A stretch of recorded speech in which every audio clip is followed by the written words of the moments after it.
Jim wanted us to talk a little bit about kind of how we came to this lifestyle, came to this, and kind of how you figure out what you do and who you are and stuff. And I think that actually for me, a lot of that happened at Westminster. I think started off as a business major, which was cool, but I think I was telling someone here that accounting kind of like did me in. I was doing an accounting class and I just realized this isn't me, you know, and I started to feel like, you know, I took a lot out of the courses here, but I took even more out of just the people and the experiences, and I found a place in music because I found that this is the best way that I can say what I mean or what I feel. You know, it's the best way to connect with who I am was when I'm playing a song. And I always say I feel most at home in the middle of a song, and I mean that because I'm a little shy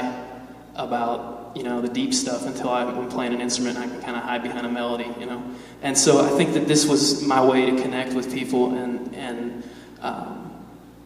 find a place for kind of my own voice.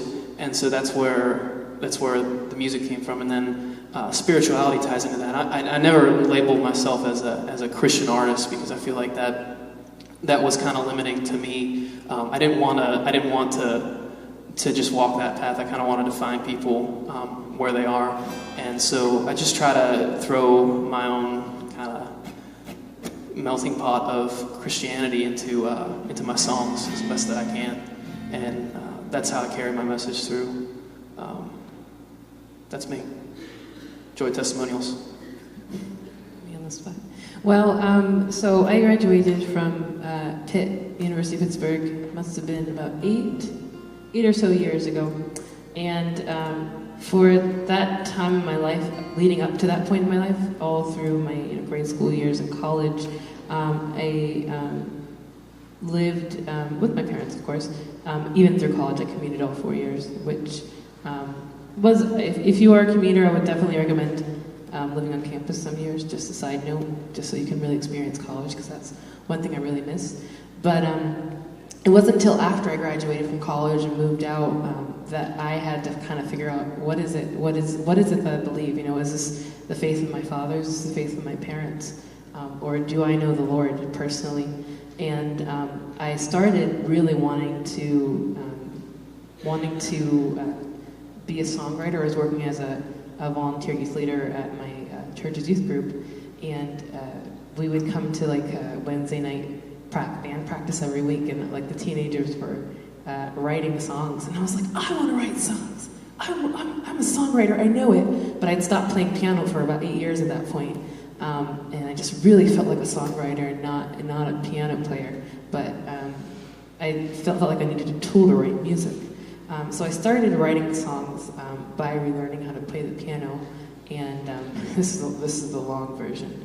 But when that happened, I started going to open mic nights in Pittsburgh and the surrounding area, and I'd be in open mic nights, and I'd just feel like this dark heaviness. Like there was a lot of just like negativity in the music and in the poetry and the things that I was hearing on stage. And at that point in my life, I just felt like this huge burden to be a songwriter and a storyteller that would kind of bring light to a culture and to a world where the gospel and where truth just isn't welcomed. And so for me personally, I'm just this heart for people who are outside of the church and who don't want to go into the church's walls, because I think there's just this huge divide.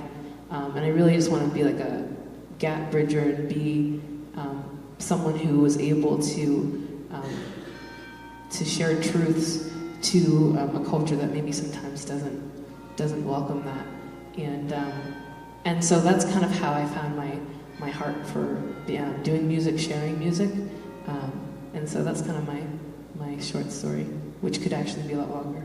So, yeah.